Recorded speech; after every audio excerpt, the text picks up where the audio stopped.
Ladies and gentlemen, welcome to The Perry Show. You may have seen him on The Tonight Show, America's Got Talent, The Late Late Show, and many other shows as well. And yes, ladies, you love this. He's also an ex-male stripper. Please welcome to the stage, Mr. Perry Kurtz!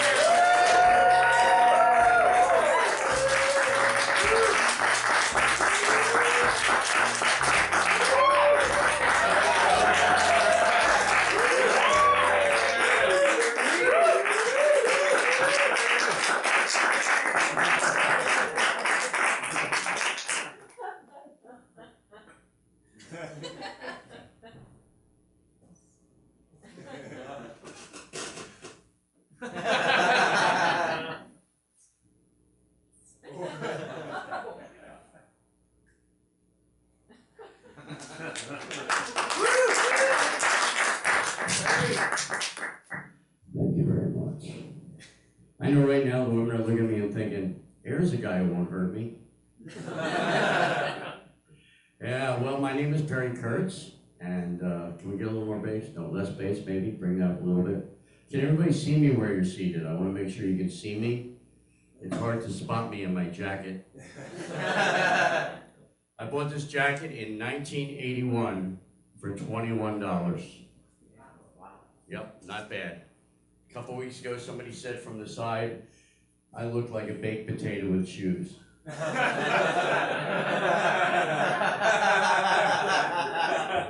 that wrong? I don't know, maybe it's true. And if you don't know who I am, if you're seeing me tonight for the first time, let me apologize that you're seeing me tonight for the first time. My name is Perry. It's Perry Kurtz.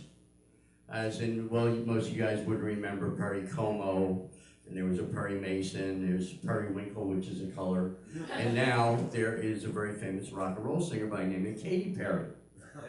Only she's a woman, I'm a man. Don't make me prove it.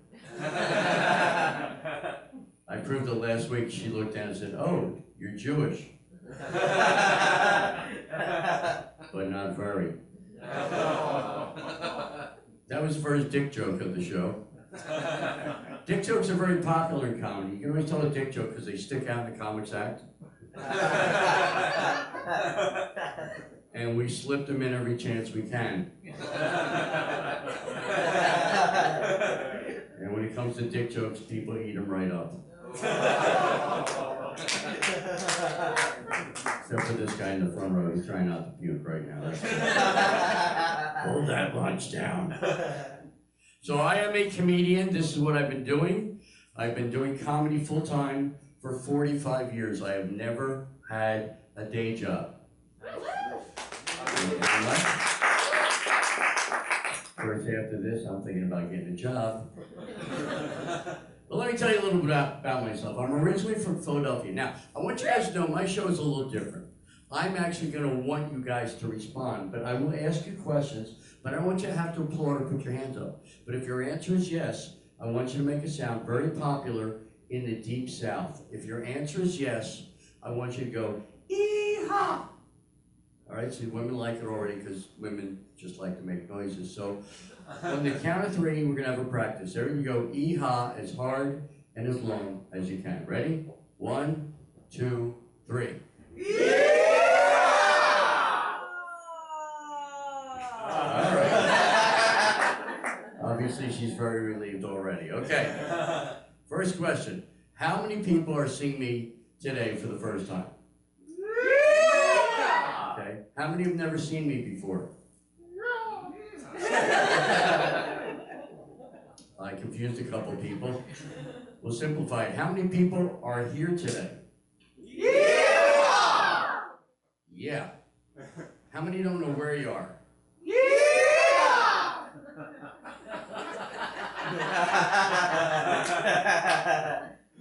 And how many really don't give a damn at this point? Yeah. All right, let's get a little personal. How many people in the past week have had sex? Yeah. There was a big delay there. Big delay. Just for the hell of it, how many had sex with another person? Anybody at all? Why are you three looking at each other? I don't know. Sorry, I'm a dick. That's just, yeah. Well, as I said, I am originally from Philadelphia. I'm sure you've heard of Philadelphia, one of the original cities. And I grew up there, went to school there. And Philadelphia is known as one of the first cities in the country, but they also talk about themselves being progressive and advanced and forward-thinking. They're so forward-thinking. All this time, they haven't fixed the Liberty Bell. We can put a man on the moon, but you can't put some duct tape over that crack? So my mother's back there. My mother's 88 years old, and I'm pretty sure she has dementia. Anybody here with dementia? Yeah! So I can repeat myself for 5 minutes. I call her up, it's the same thing. Hi, Ma. Who's this? This is Perry. Perry? My son's name is Perry. Mom, this is your son. This is Perry. Oh, okay. All right. Who's calling? Mom, this is Perry. I'm calling you. Perry's not here. No, Mom, I am Perry. Your name's Perry, too? No, Mom, I'm your son. Oh. Well, who are you looking for? I'm looking for you. But who's calling? Mom, this is Perry. I'm your son. Oh, I have two sons named Perry? So I've learned it's called sundowner's dementia. When you get old, the way it works, like you ever wake somebody up from a dead sleep, and for the first couple minutes, they don't know what the hell you're saying. You say hello, and they're going, there's a tree. You know, they don't know what's going on. It's the same thing. If she's watching TV and you get her attention, she cannot follow you. So I've learned to skip to the right now, 10 minutes ago. So I go to, well, Mom, did you eat today? And she goes, hold on, let me look in the sink. See, the problem with old people is they forget to eat. Now, I don't know if you've ever done this. You get up and you're walking around your home one day, and you're walking around, all of a sudden you're going, oh yeah, I forgot to eat something. Keep some fruit in the house. Eat something every day. So she's back in Philadelphia, little tiny woman. She's 88 years old. And all her life, she's been compared to Debbie Reynolds. She's got red hair, and it's still natural, still naturally red at 88. And she doesn't color it. Sure. But she's got big cheekbones, and all her life people told her she looked like Debbie Reynolds. Now, when Debbie Reynolds died, she called me up. She said, "Par, Debbie Reynolds is dead. Now who do I look like?" I said, "Burt Reynolds." She goes, "I do him." I wish she would. She'd be happy. I called her up a couple of weeks ago. I said, "Mom, are you pregnant?" She goes, "I'm going to have to wait a month to find out." Which I thought was pretty damn clever. But she's great, always been a good mother. When I was 12 years old, 1963, she took me to a women's liberation march in downtown Philadelphia. The early days when women were taking off their bras in public. So since then, I have been a feminist. I support women and their bras and titties. I love... Is there anybody here that doesn't like titties? We all love titties, and women look at titties more than men. You know why? Because they're comparing theirs to those. Mine are fuller, mine are smaller, mine are larger. You know, and the reason we all like titties is because our first meal comes from a boob 3 times the size of our head. So when we see big ones, like, oh, dinner's over there, hello.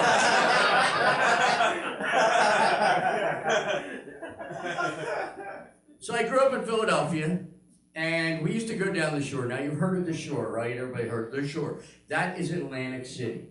We used to go down to Atlantic City in the summer, and this is before they brought the casinos in. And I went down there every summer to party and meet people. And I have a sweet tooth. When I was 10 years old, my mother found me on the floor in the kitchen, on my back, drinking Hershey syrup directly out of a can.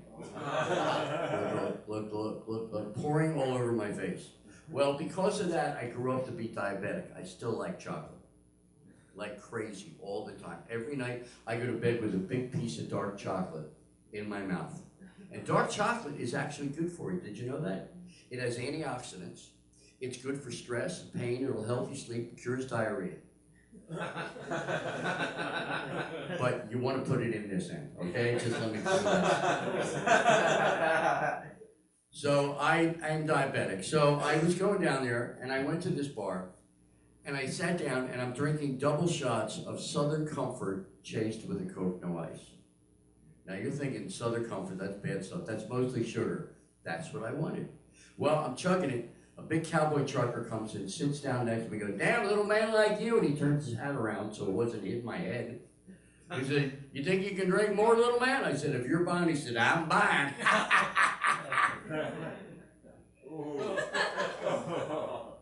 And I said, okay, he bought me 6 more double shots of Southern Comfort. That's 3/4 of a bottle. Now, I'm a little guy, I'm a little under 6 feet tall.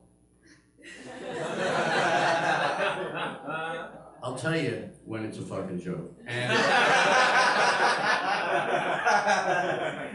so he bought them, and I just kept on chugging. I am just putting them away, just good. As I finished drinking them, he got up and he left the bar. And I'm sitting there like this. Oh boy, I think I'm drunk now. And the thought went through my head, well, now that I'm drunk as hell, it should be easy to pick up a woman. Why do guys think they're sexy? Because they can mumble and drool at the same time. Ladies, you ever see that? The guy you walk past, he's leaning against the wall, you go, "Hey, come here. Hi, how you doing? You like me? I have a weenie."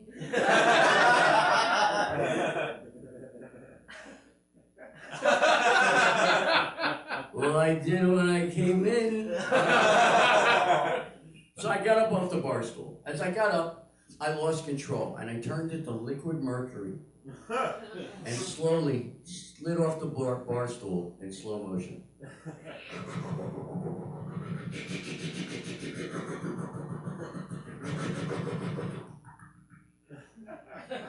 And I said to myself, well, I'm going to get up and go meet a woman. So I got up and I wandered out of the bar. I did 2 things that drunks do. Number 1, I started to walk, I fell, I hit one knee, bounced up, turned around, and watched myself do it in slow motion. And turned into Keanu Reeves. Whoa. Then I did the stumble and stabilize against the invisible wall. You ever see what they do? It's like this.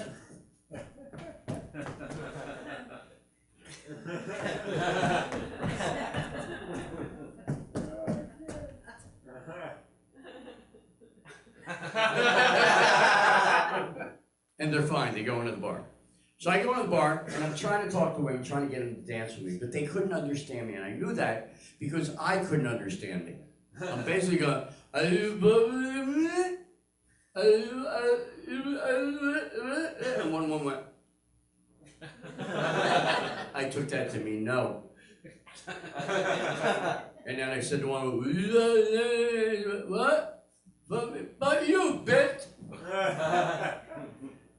Well, I wound up in the corner, talking to a little girl with really big hair. Back in the 70s, they had the beehive haircuts. And it was all the way up, and it was like really thick. And I was talking to her, and she was just staring at me. But she wasn't pushing me away. She wasn't giving me the finger, so I thought I was doing good. But I realized nothing was happening. I got depressed. I wandered out of the bar. I walked across the street. I stood on the end of the dock, looking at the Atlantic Ocean, watching the waves splashing up and down. Oh, this is no good. Nobody wants me.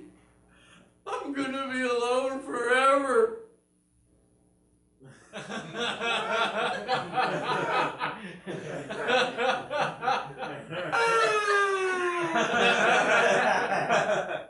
I stepped off the dock. What I didn't see, 6 feet down, sticking out, was another dock. I landed on it, smashed my head on a metal rail. I wake up the next morning, I'm in jail in the cell with like 30 other guys. I'm on my back, there's vomit on my chest. And I looked at that, I said, I hope that's my own vomit. My friend bails me out. It was $1,000 because it was a Coast Guard dock. It was hydraulic. It goes all the way up to the big Coast Guard cutters. And I had climbed 2 10-foot chain link fences.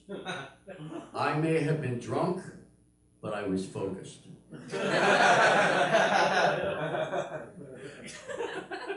So we're driving back in his car, and I think it was like a '68 Ford Fairlane or something like that.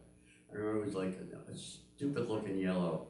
And I'm sitting there holding this lump on my head the size of a baseball. And he said, "Man, you were messed up." I said, "Yeah, I don't remember much." He goes, "Well, what do you remember?" I said, "The last thing I remember is I was in the corner talking with a little girl with big hair." And he goes, "Little girl with big hair?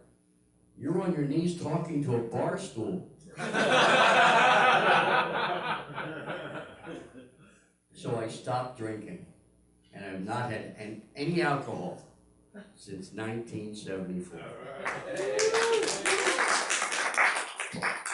Now, a friend of mine, I was asking, what do people usually spend because I don't buy alcohol? I said, what do people usually spend? He said, people will spend about $20 a night.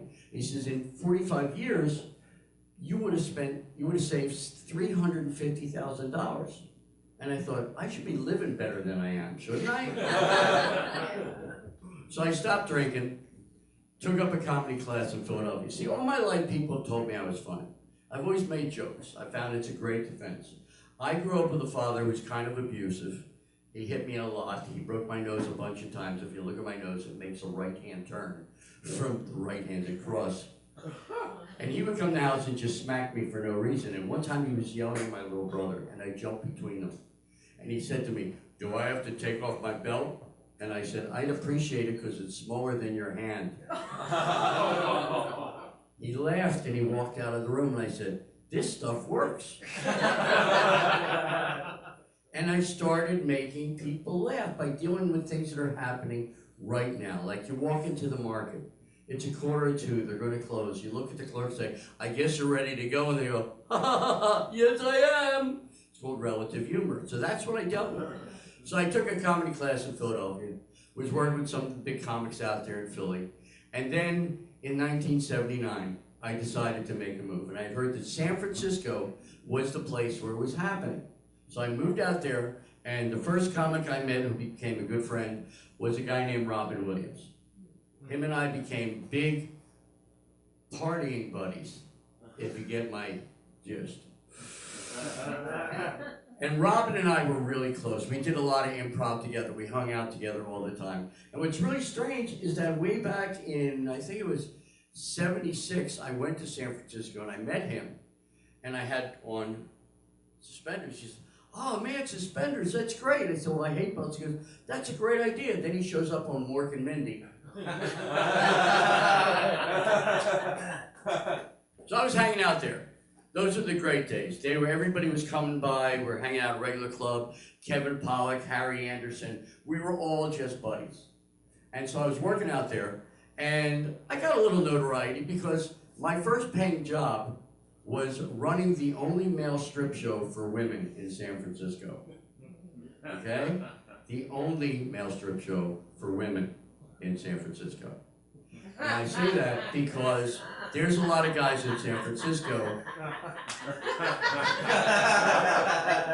Let's just say they're really happy. You know what I mean? These are guys who will bend over forwards for you, you know? So the way the club was set up to keep them out, a man couldn't come in unless he was with a woman. And it was amphitheater seating, 185 seats. You go in, you go down, and the seats are up like this. And the spotlight was in the back of the room. And so I was up there talking dirty to the women, wearing a little black tuxedo. And you think my hair's big now, it was up to here then. My glasses were like the size of my face. And I was up there talking dirty to ladies, telling them, "All right, this next guy's going to come down and be careful because he's going to mix your drink with his penis. That's right, it's a penis colada. And you want some cream on there?" That's what I used to say. Well, women started yelling, "We want you to strip, we want you to strip." Now, I'm a dancer. I could do this.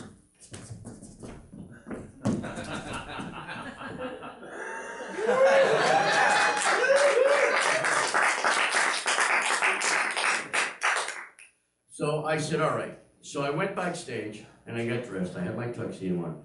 But I got the time to go to a local store and I picked up 9 pairs of Speedos in different patterns. I had stripes, I had polka dots, I had metal, I had little horses, I had little bunnies. And what I would do is I would go out and I would take off the jacket, and I'll show you how I take off the jacket. So, as we say in the business, I'm going to take it off. Now, ladies, and that one gentleman, I'm only taking off the jacket, so don't pull it out your dollar bills, okay? All right, take out your dollar bills. And so I would go out there and I would do this.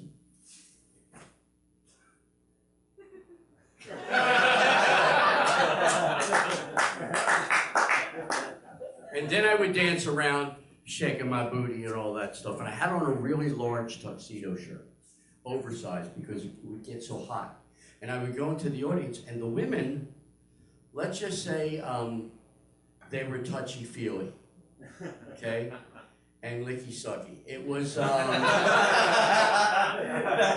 but see, you couldn't tell what was going on in front of me because the light was coming from the back. And at one point, I just put my shirt over their heads, and you couldn't tell. But what would happen is while I was on stage, I would unzip my pants and I would act like I got caught. And women love it when men get their dick caught in the zipper. It's so funny to them, isn't it, ladies? So I pulled down my pants, and now there's stripes.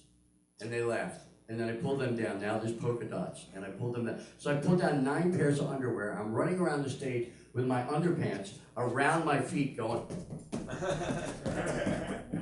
which obviously doesn't look normal. Then I would go out to the audience. So I did that for a while, and I made a lot of money. They were paying me very, very well. I was getting $3 grand a week to do that, from 79 to 84. Multiply that times 5.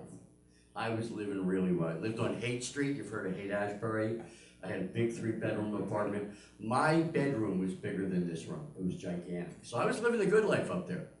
And then AIDS came out. And I said, if I stay here with all the sex I'm having, with all these strange women, I am going to die. So I quit the strip club, and I went on the road and became a road comic. And I traveled 45 weeks a year. Was all over the country. I've been in every state except Alaska and Hawaii, because I'm not allowed to leave the mainland. So I traveled around, learned that I love the South. I love Vegas. Anybody from the South? Yeah. All right. See, people in the South are not in a hurry like we are. They enjoy talking, so they stretch every word out. They don't just say hello, they go, hi, how are you? What's up? And they're very friendly in the South, so I learned to love the South. So I was doing that, traveling around, and I think it was 1983 or 84, I was having dinner with Bill Cosby. I got to meet him through somebody. I was having dinner with him once a month. And I know what you've heard about him. He was kind of a jerk. He was not friendly to service people. And I do remember one time I fell asleep at dinner.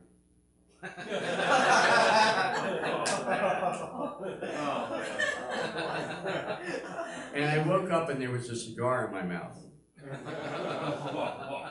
Well, I think it was a cigar. Anyway, I fell right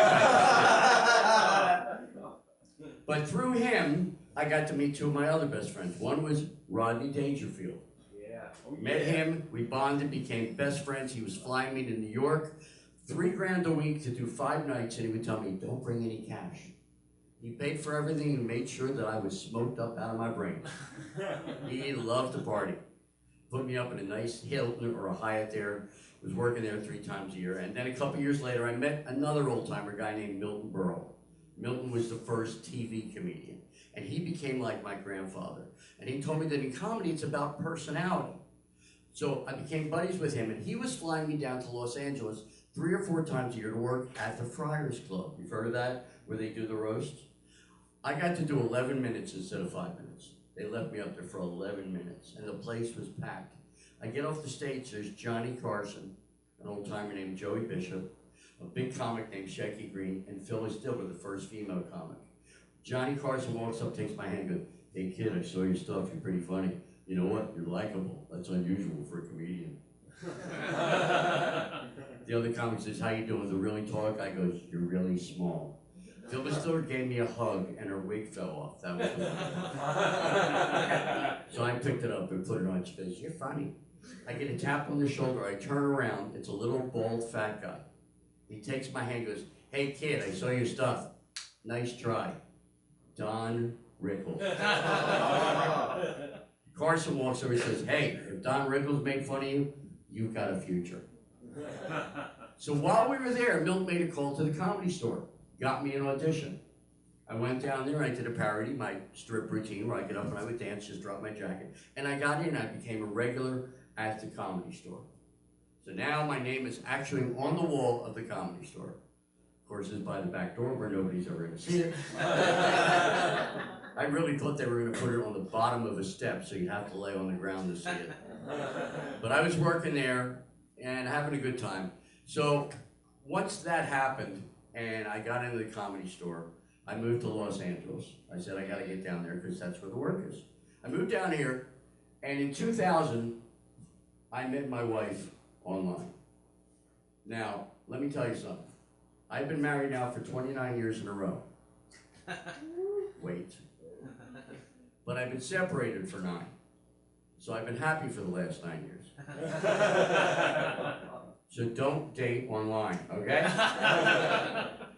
But when we did it, in those days, we didn't have pictures. This is how old it was. We didn't have pictures. We didn't even have colored letters. The letters would build themselves dot by dot. I typed my name and it went doot, doot, doot, doot, doot, doot, doot, doot, doot, doot, doot, doot, doot. That was the P alone.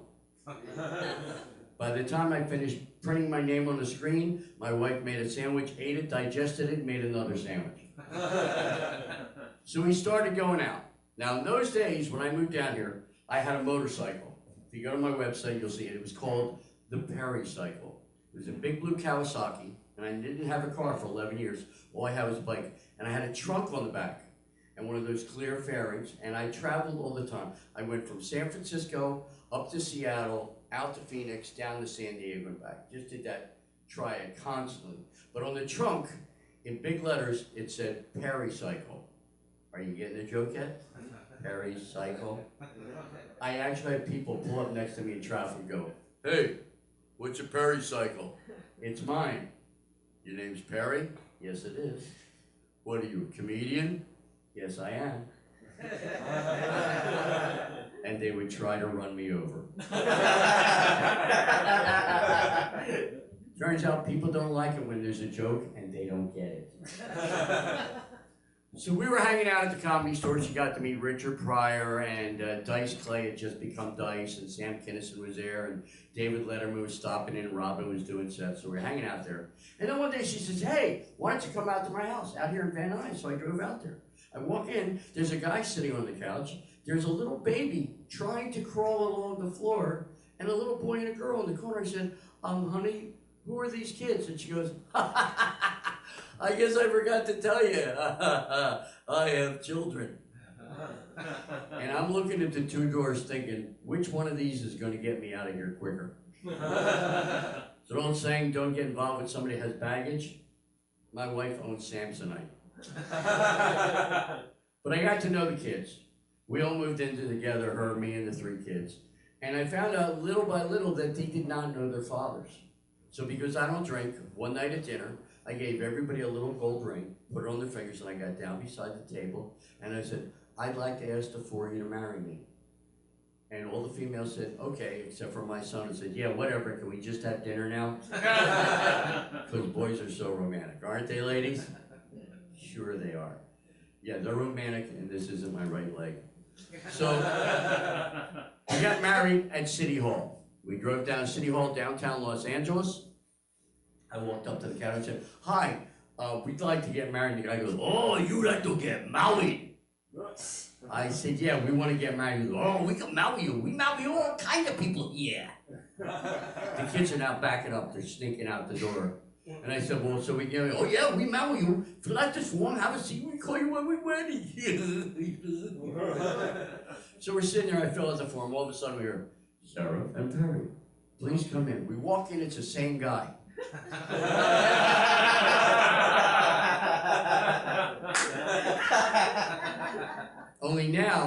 He's wearing a judge's robe, the full gown, and he's speaking perfect English. Like he took the Rosetta Stone in 20 minutes. And he's ready to go. Now, Sarah, do you take Perry to be your lawfully wed husband? She goes, I do. And Perry, do you take these people to be your family? And I said, what the heck? I'm here, right? See, now the women are laughing. You know why the women are laughing, guys? Because men are idiots. We are. And when we do something stupid, women remember the dumb stuff we do forever! You never forget. You save it up till 20 years later to throw it back in our face to remind us what morons we really are. And we're not as advanced as you. Women are much more advanced. You're much smarter than us. You can do more things at once. That's why you have the babies.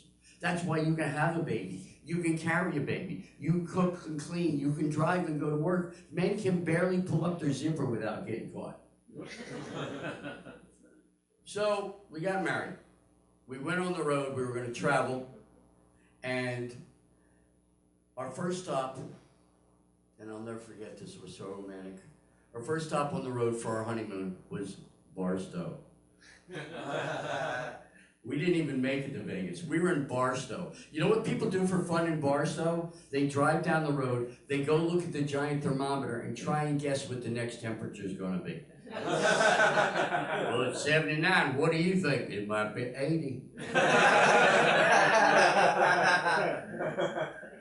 Well, we went on the road. We moved out to South Carolina because there was a lot of comedy work out there. They were still paying well. And we moved across the street from my wife's father, Jimmy, a good old country boy, 6'5". He knew everybody in town. And one day, he threw a barbecue on his back 40, as they called it. And there were about 150, 160 people. And he goes out and he goes, hey, everybody, come here. Everybody, gather around, make a circle. Come here, make a circle. Hey, everybody, hey, Bobby, put the gun down. Bobby. Just lay it down. Don't push it with your foot. Just lay it down. All right, everybody, I want to thank you for coming down here. As you know, my daughter's back and she's married. And this is my new son-in-law. And he puts his hand around my head. He goes, this is my son-in-law, Perry. He's a real Jew boy.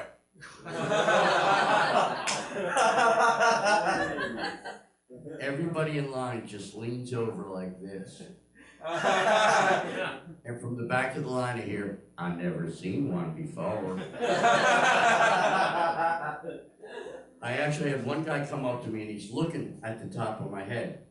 And he's like looking, I said, what are you looking for? He said, you ain't got no horns. I said, we shaved those off in the 1300s. So we lived there, we went on the road, did really well. The money was great in those days. We stayed in nice hotels and we traveled. My kids became like little comedians. They would stay up till 4 or 5 in the morning and sleep until it was time for us to leave. My kids could sit in the back seat of a rented car for 6 hours and not fight.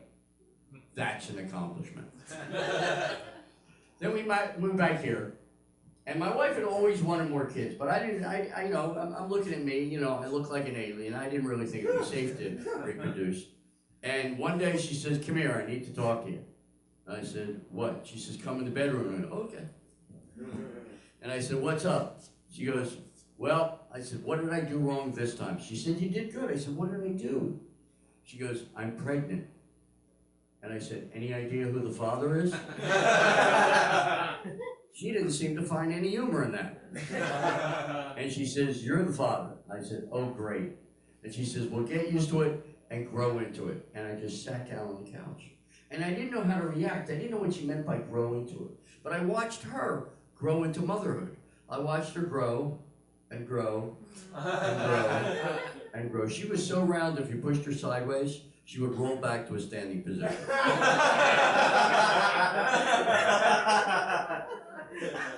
She gained 127 pounds.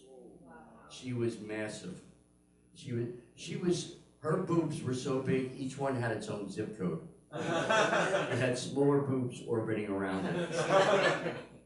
Well, 5 weeks before the baby was due, she was having a lot of pain. The vein in her head was popping out. I took her to the Good Samaritan Hospital. Doctor examined, said, Mr. Kurtz, we've got 20 minutes to get the baby out of your wife, or she's going to die.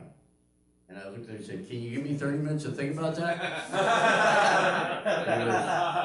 You really are a comedian, aren't you? He said, well, it's going to be a cesarean. We'll call you and you can come in. So I'm out there and I'm like, oh my God, I'm gonna have a baby, me. I'm reproducing, just what we need, more aliens, great, great. I go in there, they got her strapped to the table, her legs are attached to ropes, the doctor's in between her legs, and he had cut her from hip to hip. She had a giant gash, so now she had two of them. And he had both arms inside of her. And he's rooting around in there, picking stuff up and dropping it, like he lost a watch in a drawer. Nope, that's not it. That's not it. Meanwhile, he's talking to the nurses about renting cars to go to Las Vegas. No, don't use National, use Enterprise. No, wait, in my wallet, take my wallet out. There's a card in there for a discount. And I got upset. I said, hey, do you have any idea what you're doing? Classic answer, this isn't my first rodeo. I said, how many times have you done this? He goes, oh, 3 or 4. I said, what? He goes, 1,000. Get it, Mr. Comedian? Finally takes her out and hands her to me, and she was so tiny. Now, anybody here have children that you know of? Yeehaw, all right, yeah. Well, when you have a child, the most amazing thing you will ever see is to look into that baby's eyes. When you look into your first child's eyes, it is more beautiful than all the sunsets, all the sunrises, all the roses, more beautiful than $1 million in cash. All right, that one's close. And I'm holding her, and I'm crying. Doctor says, she looks like you. She's got the big ears. Oh, great, thank you.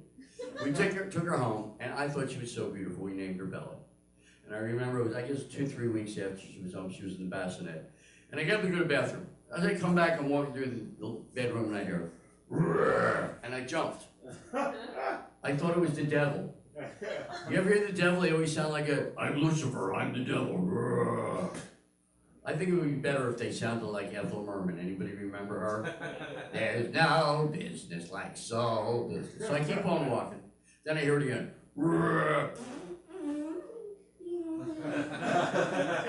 A smell hits me, and my eyebrows and eyelashes burst into flame. I fell to the floor and I couldn't get the air back into my body. I crawl up into the bed and I wake my wife up. Honey, what is that horrible smell from the baby?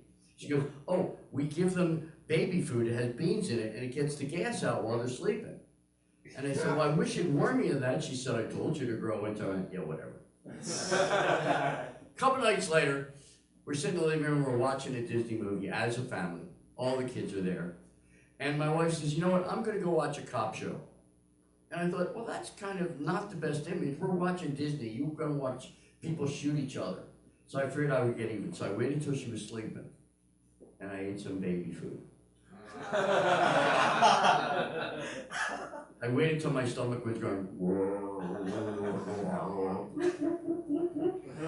I crawled into bed. I woke her up. I said, honey, pull my finger. She's half asleep, she pulls my finger, goes, oh my God, what's that horrible smell? I said, baby food, good night. So now, my other 3 children, they're all over 30, they're all working, they're all business people. Like me, they don't drink. And I have a 15-year-old daughter, she turned 15 yesterday. And I love her with all my heart. She's this tall, so that means in a year she's gonna be this tall. And she'll be kicking my ass. But I've never hit any of my kids. I don't believe in doing that. My dad did that, and I don't believe in ever hitting a child. It is better to guilt the shit out of them. And one of the tricks I learned from a friend is you can trick them into doing things. See, if you talk to them directly, first thing they're going to do is you're an adult, and they're going to shut you down. So what I learned to do is be in the other room and talk about, well, I really wish you would clean up a room. It would make me so happy if you would actually clean up a room. Then they feel guilty, and they come up and they go, you know what, I'm going to go clean up my room, and they think it was their idea. So I used that. So now, she's in 10th grade. She's a dancer. She's into K-pop. Anybody know what K-pop is? That's Korean rock and roll. She goes to all the concerts. She's at a concert right now down in Buena Park. She's been to 14 concerts this year, and she says she doesn't get out enough.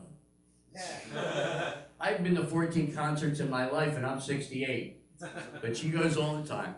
So I love her very much, and she's very funny. She's always got something interesting to say, but she is my daughter, and I don't know if you ladies remember when you were 14 years old. Remember? how even-keeled you were and how you never got upset and you never asked for anything. You never whined and cried and bitched and stuff like that. No. I looked up 15-year-old daughter in the dictionary. It says 2 words, you're fucked. So I got my little baby now. But I'm happy, I'm alive. I'm 68 years old. I'm still walking around. I still don't drink. You know, occasionally I will smoke some marijuana, you know, but only if it's there. And, you know, and where the pot smokers at go, what? And who has some extra pot we can do after the show? No, don't raise your hand. Everybody, yeah. Here's a hint. Never smoke a lot of marijuana and go food shopping. I did this once. I spent $135 and all I got was butter.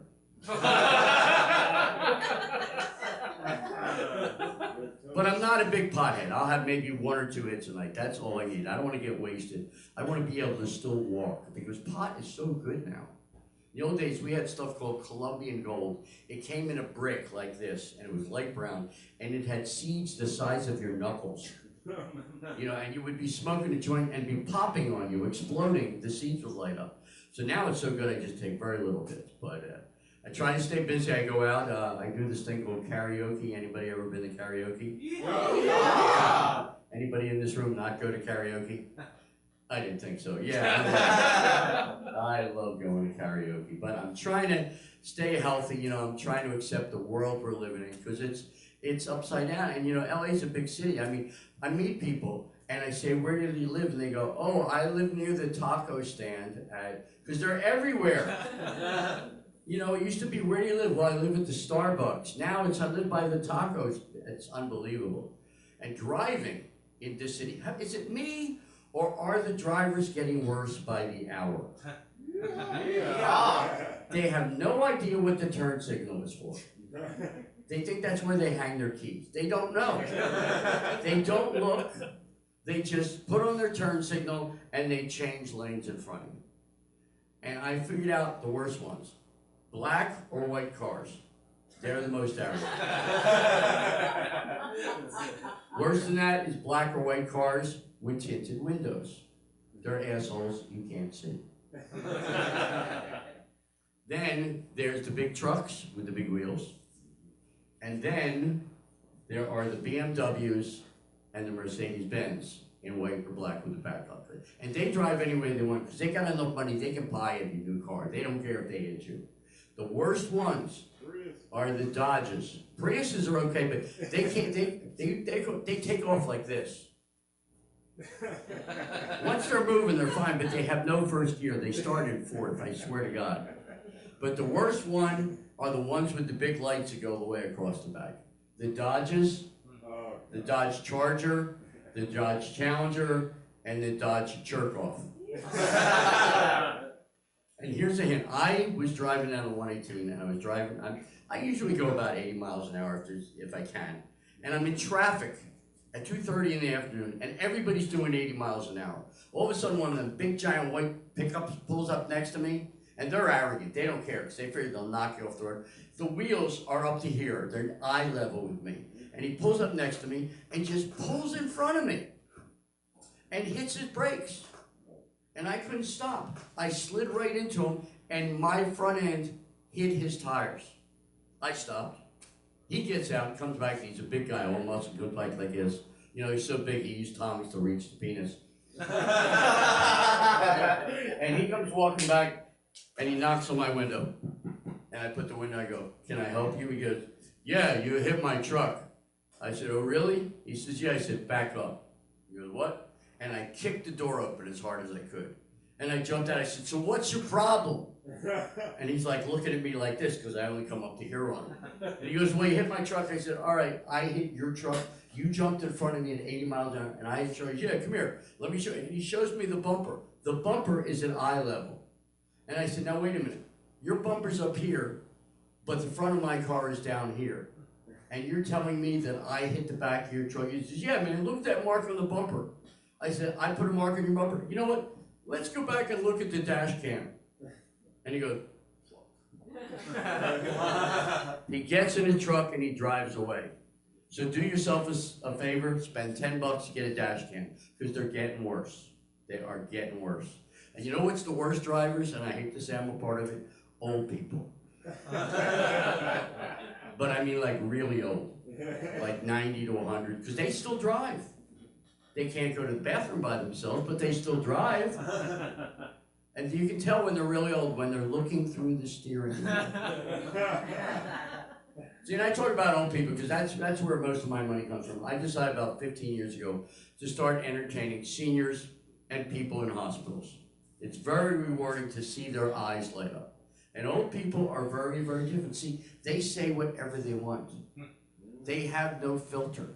I had a couple making out in the back of the room, and I said, "Hey, you guys, what are you, teenagers back there?" And he's got his hand on her neck. He goes, "Leave us alone." I said, "Are you guys in love?" And he looks at her and goes, "Nah, we're just fucking." And they are. STDs are rampant in the senior homes because they're not going to use condoms. Because they figure, who's going to get pregnant? My sperm don't even have tails anymore. And they're all doing it. The strangest one, I did a show up in Palmdale. It was a small room. It's like half the size of this room. 14 women and one guy. Now, in the senior homes, there's one man for every 10 women. The old saying, why do men die before their wives? Because they want to. So there's one guy for every 10 or 12 women. And he is required to service all the women. So there's 14 women in this room and one guy in the corner. And he's snoring like this.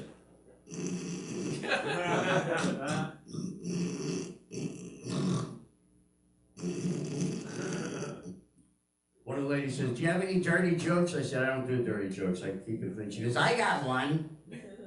Okay. And she goes, "My husband's balls are so hairy." And the other lady goes, "How hairy are they?" And she goes,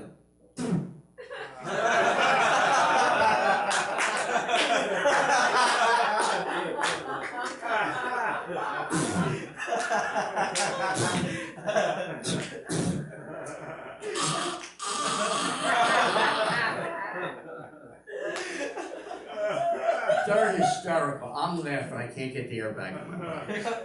Guy walks in and lays down an oval silver tray on the table next to me. And I looked, I said, "Oh, we're going to eat something."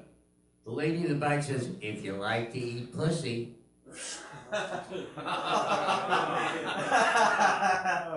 The old guy wakes up and goes, "That's all I get to do around here." Last time I saw a boner, a dog was humping my leg. But they do say weird stuff. I had a couple, they were sitting there in the front row and she had her hand on the inside of his thigh. And I said, "Are you guys a couple?" And she goes, "Whatever." I said, "How long have you been together?" She goes, "A while." I said, "Are you married?" She goes, "Yeah." I said, "How long are you married?" She says, 4 years. I said, "How long have you known each other?" She goes, 54 years. I said, "So you knew each other for 50 years, and then you got married. What made you rush into this?" And she said, "We're waiting for our spouses to die." They have a right to talk like that. It's they're all waiting. I had another couple sitting in the back, and they were just yapping and making out. And they said, "Hey, you guys back there, look at you two. Are you guys a couple?" And he goes, "Yeah." I said, "How long have you been married?" He says, 78 years.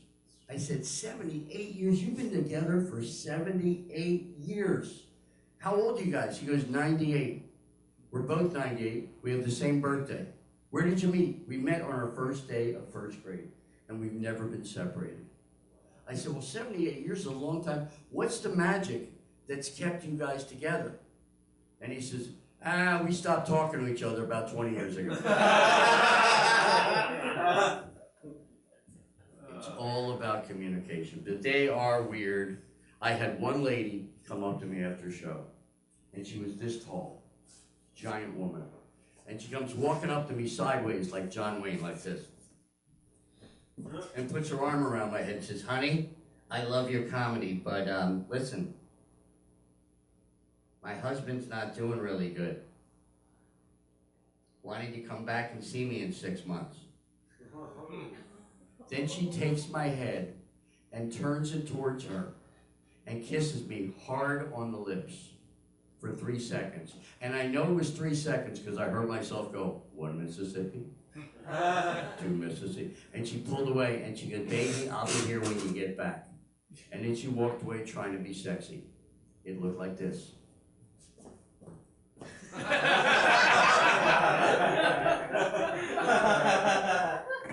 I ain't going back to that one. There's just too much weird stuff going on. I heard on the news just 3 weeks ago, they said that STDs are rampant in America. That it's up way higher than it's ever been. There's too much of it. And they said that the one thing that's worse is in LA, we have more STDs than any other city because of everybody dating online. And they said that syphilis is up 900% of what it was 2 years ago. And they said it's all because of this guy sitting right here.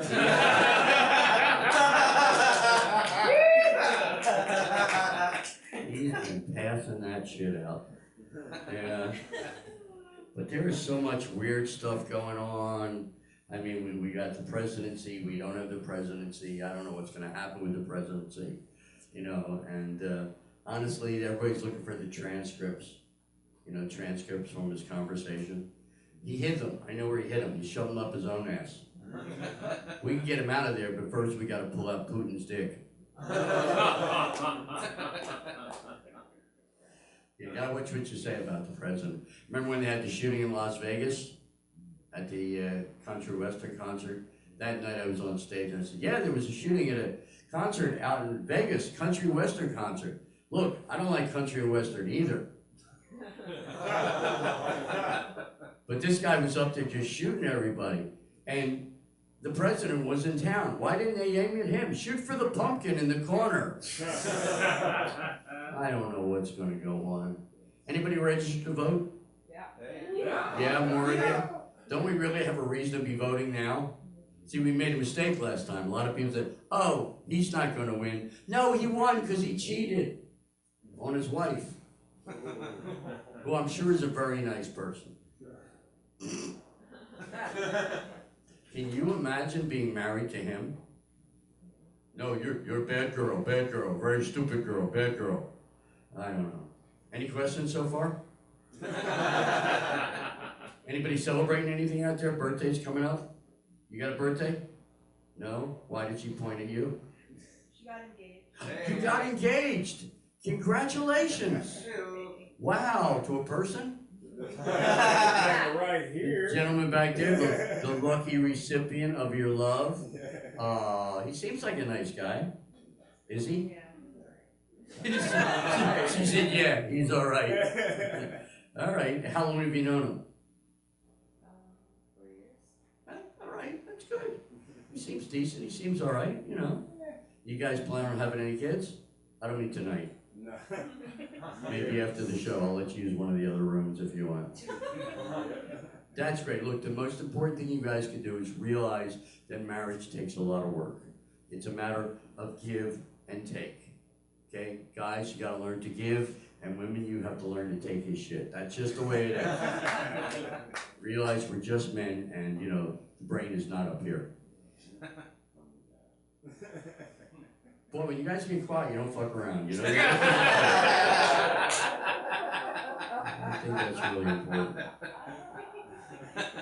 But earlier I mentioned sex, and if you guys are having sex, and I'm assuming you guys are once in a while. She's afraid to answer at this point. Come on! You know you be fucking. Come on! But you gotta be careful.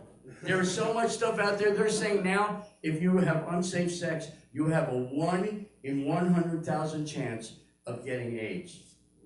The way I see it, if you're sleeping around, you better use a condom. I believe in them completely. I wear them all the time. I got one on right now. It's kind of neat because when I walk, it slides up and down. And it feels like I'm never alone.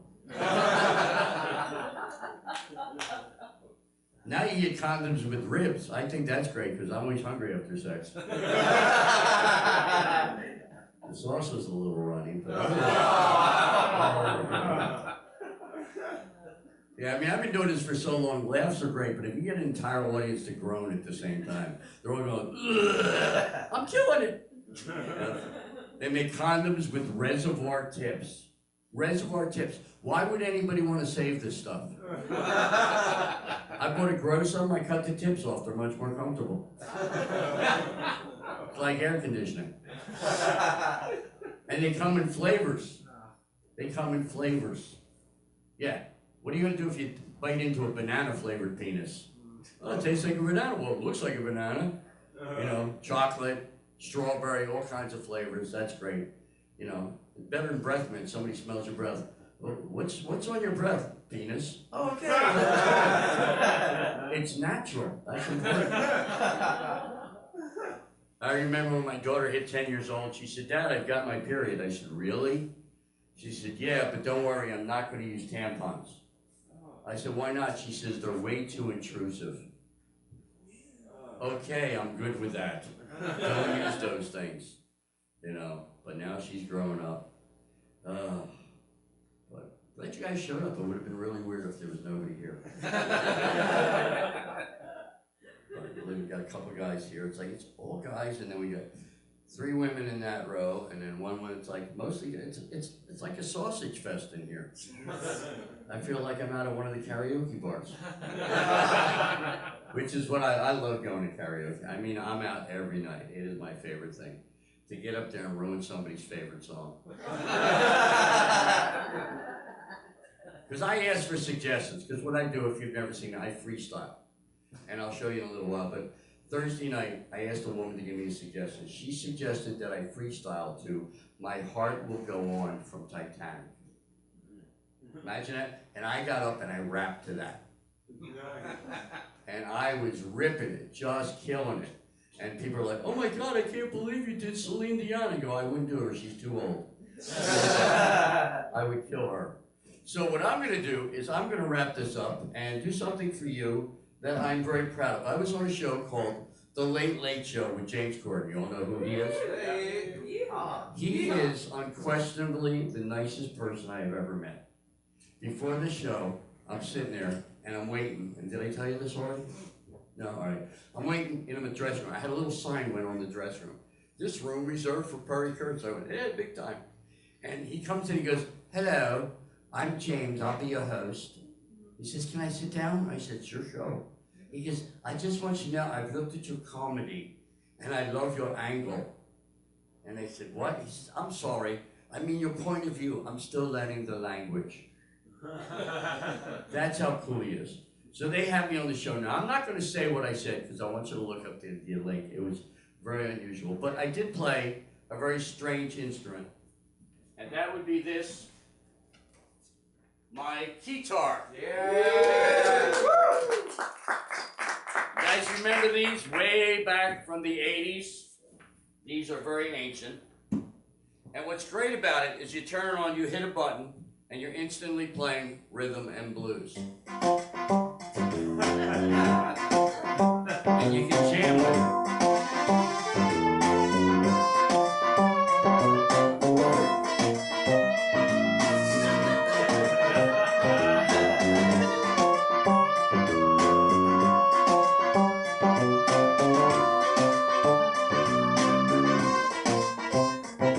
When you're done,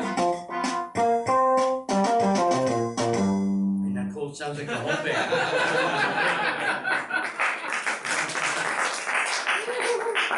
And it plays by itself. It doesn't even need you.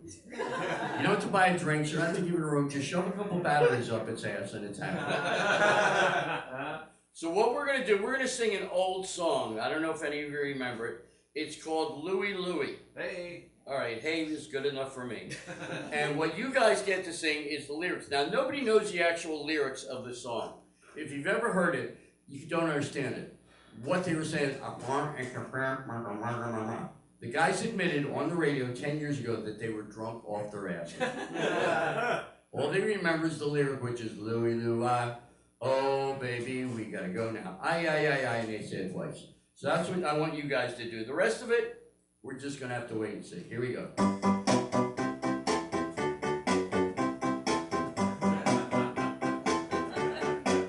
Yeah. I'm gonna do Louie, I. That's right, I'm gonna do it. I'm not even gonna try.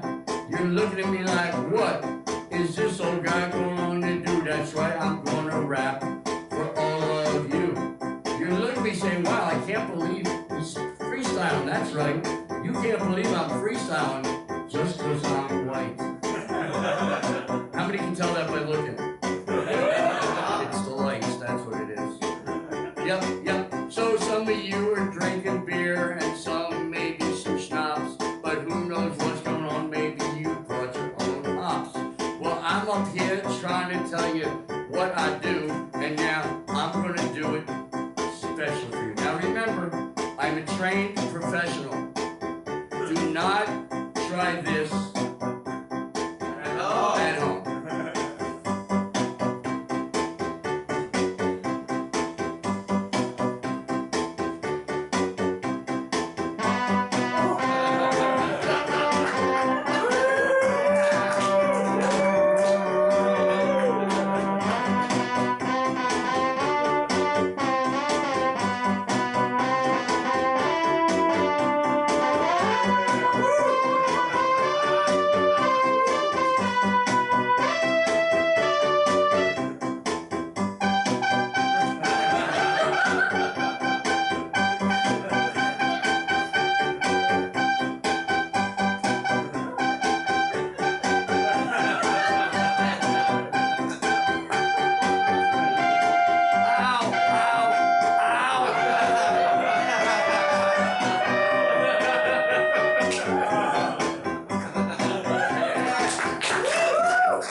My tongue's bleeding, that's really funny.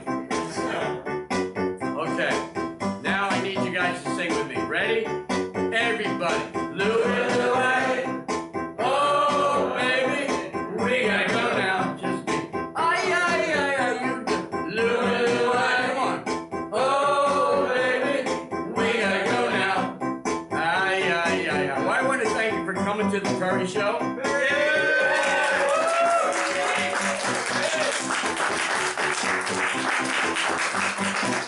Hopefully you'll see this version or maybe an updated version. You can find me at PurryFunny.com. I came up with Purry Funny because nobody remembers my name. So I say, yeah, I'm at Purry Funny. And they go, Purry Funny. Oh, like very funny.